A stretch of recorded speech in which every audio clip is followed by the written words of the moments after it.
औज़ुबिल्लाहिमिनश्शैतानिर्रजीम बिस्मिल्लाहिर्रहमानिर्रहीम। वीडियो को लास्ट तक एंड तक लाजमी देखिएगा। केमिस्ट्री का चैप्टर 7 है और केमिस्ट्री के साथ साथ बायो के लेक्चर भी और साथ में ग्रामर भी है। वीडियो को लास्ट तक एंड तक लाजमी देखा करें, कमेंट्स भी किया करें, उससे पता लगता है आपको कैसा समझ में आ रहा है। ठीक है, तो आज का हमारा टॉपिक है corrosion and it's prevention. Corrosion and it's prevention. तो कोरोशन किसको बोलते हैं? रस्टिंग ऑफ आयरन, मतलब ये रस्ट लगा हुआ है आयरन पर। ठीक है, लोहे पर जब जंग लगता है उसको बोलते हैं rusting of iron. Of iron की बात करें तो दो तरह की कोरोशन है। ठीक है, कोरोशन की दो टाइप है, एक होगा वेट कोरोशन और दूसरा होगा ड्राई। ठीक है, तो ड्राई कोरोशन और वेट कोरोशन आपको खुद ही अंदाज़ा हो रहा होगा। वेट मतलब नमी, गीलापन। तो यहाँ पर आप देखें ये एक ट्यूब है और उसके साथ पानी लग रहा है, तो जो पानी से कोरोशन होगी, जंग लगेगा, उसको वेट कोरोशन बोलेंगे। जो हवा में गैसेज एक्सचेंज होती है उसके ज़रिए होगी, उसको ड्राई कोरोशन बोलेंगे, जो मैंने अभी पहले दिखाई। रस्ट को ख़त्म करने के लिए कुछ ये रस्ट स्टॉपर हैं जो यूज़ किए जा सकते हैं, इनहिबिटर के तौर पे काम करते हैं।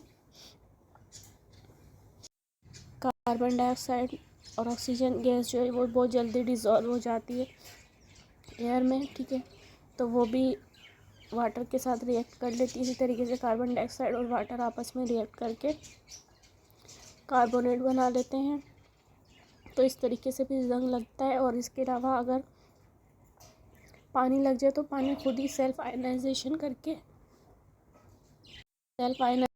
करके क्या करता है, वो एसिड और बेस बना देता है, जैसे H+ आयंस और हाइड्रोक्साइड आयंस। इसी तरीके से आयरन जो है, अगर ये आयरन की एक रोड है तो इस पर क्या हुआ, Fe2 है। ठीक है ना, तो ये अपने 2 इलेक्ट्रॉन लॉस करेगा। इस तरीके से वो हवा में मौजूद जो ऑक्सीजन है उसके साथ रिएक्ट करेगा और इस तरीके से वाटर मॉलिक्यूल भी बनाएगा और अपने आयंस लॉस कर देगा, फेरस ऑक्साइड बना देगा वो।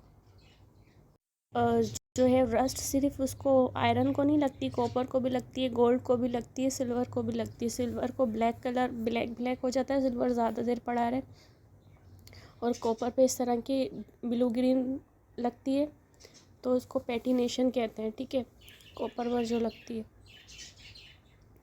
कास्टिक क्लीनिंग मेथड, जिसमें जिंक सल्फाइड के सॉल्यूशन में डिप किया जाता है आयरन को, उससे वॉश किया जाता है ताकि उस पर जंग ना लगे।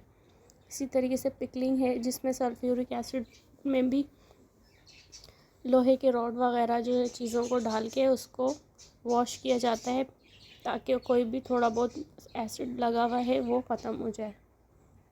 इसके बाद फ्लक्स सॉल्यूशन है, ये एल्युमिनियम सल्फाइड का सॉल्यूशन है, तो इस तरीके से भी इसको भी वॉश किया जाता है ताकि जो है मेटल उसमें जंग ना लगे। इनको डिफाइन करें तो क्या लिखा हुआ, corrosion of iron is called rusting. ठीक है, आयरन पर कोरोशन होना रस्टिंग कहलाता है। Corrosion of metals can be prevent by alloy paint करते हैं, इलेक्ट्रोप्लेटिंग करते हैं, by zinc, silver, tin, chromium, और जैसे कि मैंने अभी दिखाया था सल्फ्यूरिक एसिड का सोल्यूशन, टिन का, सिल्वर का सोल्यूशन। ठीक है, तो इस तरीके से एक मेटल की दूसरे मेटल पर प्लेट कोटिंग करना इलेक्ट्रोप्लेटिंग कहलाता है। अब यहाँ पर अगर आप देखें तो metals react with oxygen in presence of moisture can be form harmful metal oxide, जैसे कि अभी हमने पढ़ा कि मेटल ऑक्साइड बना लेता है, तो इस वजह से कोरोशन होती है। तो रस्टिंग ऑफ आयरन की अगर देखें तो rusting of iron is an electrochemical process. अच्छा, यहाँ पर ये चैप्टर जो है कोरोशन एंड इट्स प्रिवेंटेशन, इसमें ये टॉपिक क्यों आया है, ये क्योंकि ये इलेक्ट्रोकेमिस्ट्री से ताल्लुक़ रखता है। और दूसरी बात ये क्योंकि इस वक्त जब रस्टिंग ऑफ आयरन होती है तो ऑक्सीडेशन और रिडक्शन प्रोसेस हो रहा होता है, तो इस वजह से इसको हमने इस टॉपिक को इसमें रखा गया है। यहाँ पर बता रहे हैं iron undergoes Redux reaction presence of air और वाटर की मौजूदगी में आयरन जो है रिडक्स रिएक्शन करेगा। ठीक है, एनोड आयरन जो है एनोड कहलाएगा, ठीक है। तो एनोड से वो अपने इलेक्ट्रॉन लॉस करेगा। तो फिर यहाँ लिखा हुआ है surface of iron provide no protection to underline iron and eventually convert whole iron into reddish brown. तो पूरा आयरन जो है रेडिश ब्राउन में कन्वर्ट हो जाता है। तो इस तरीके से यहाँ पर ये दिखाया भी जा रहा है, ये देखें।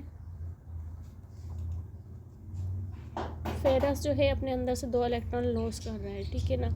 यहाँ पर क्या लिखा हुआ है, यहाँ पे लिखा है metal surface with high moisture contact cathode and reduce atmospheric oxygen और हाइड्रोजन आइंस, ठीक है। ऑक्सीजन और हाइड्रोजन आइंस लॉस करेगा एटमॉस्फेयर से, तो वो मिलके 4 हाइड्रोक्साइड बना देगा। और फेरस जो अपने 2 आयरन फर्दर रिएक्ट करवाएगा ऑक्सीजन के साथ, तो फिर वो इस तरीके से क्या बना देगा, फेरस ऑक्साइड बना देगा। ये यहाँ पर आपको ये नज़र आ रहा है, ये ना। तो पहले एलॉय वाला हमने टॉपिक पढ़ा था, एलॉय वाला वो आप देख लीजिएगा। एलॉय क्या होते हैं, एलॉय में हमारे पास ये बता रहे हैं कि अगर हमारे पास एक मेटल है आयरन, उसके ऊपर अगर उसको हमने बचाना है रस्टिंग से, तो हम क्या करेंगे, उसमें स्टेनलेस स्टील बनाने के लिए हम मिक्सिंग करेंगे इसमें क्रोमियम की या निकिल की, ठीक है। तो इसके ज़रिए हम मेटल्स को प्रिवेंट कर सकते हैं। और मेटेलिक कोटिंग में क्या होता है, इलेक्ट्रोप्लेटिंग होती है, जिसमें एक मेटल पर दूसरे मेटल की कोटिंग की जाती है। जैसे स्पून हो गए, सिल्वर का है तो उसके ऊपर कोटिंग की जा रही है। स्पून आपने देखे, उसके ऊपर स्टील की कोटिंग हुई हुई होती है इस तरीके से। तो बोल रहे हैं मेटल्स को रोकने के लिए इलेक्ट्रोप्लेटिंग प्रोसेस करवाया जाता है। The coating of metal at the surface of other metal by electrolytic process, जो कि इलेक्ट्रोलाइटिक प्रोसेस के ज़रिए करवाते हैं, जिससे कि मेटल आयरन है उसको इलेक्ट्रोप्लेट करवाया जाता है। क्रोमियम से, निकल से, सिल्वर से भी करवाया जाता है, ठीक है। तो इसी तरीके से कैथोडिक प्रोटेक्शन में क्या लिखा हुआ है, पेंट करके भी हम बचा सकते हैं। पेंट से मतलब इतना ज़्यादा पावरफुल नहीं होता जितना ज़्यादा मैंने आपको शुरू में 3-4 पिक्स दिखाई थी, पिकलिंग थी, ठीक है ना। सल्फ्यूरिक एसिड में डाल के, एल्यूमिनियम सल्फेट के सोल्यूशन में डाल के करते हैं, वो ज़्यादा पक्की होती है, अच्छी होती है उस रस्टिंग बचाने के लिए। It apply to protect underground pipe tank. Cathodic protection जो है, ज़मीन में जो पाइप वगैरह इस्तेमाल किए जाते हैं, हमारी पाइप लाइनें जो होती हैं हमारी सेवरेज की या दूसरी गैस की लाइनें, तो उसमें इस्तेमाल की जाती, वो वाले पाइप जो हैं कैथोडिक प्रोटेक्शन के बनाए जाते हैं।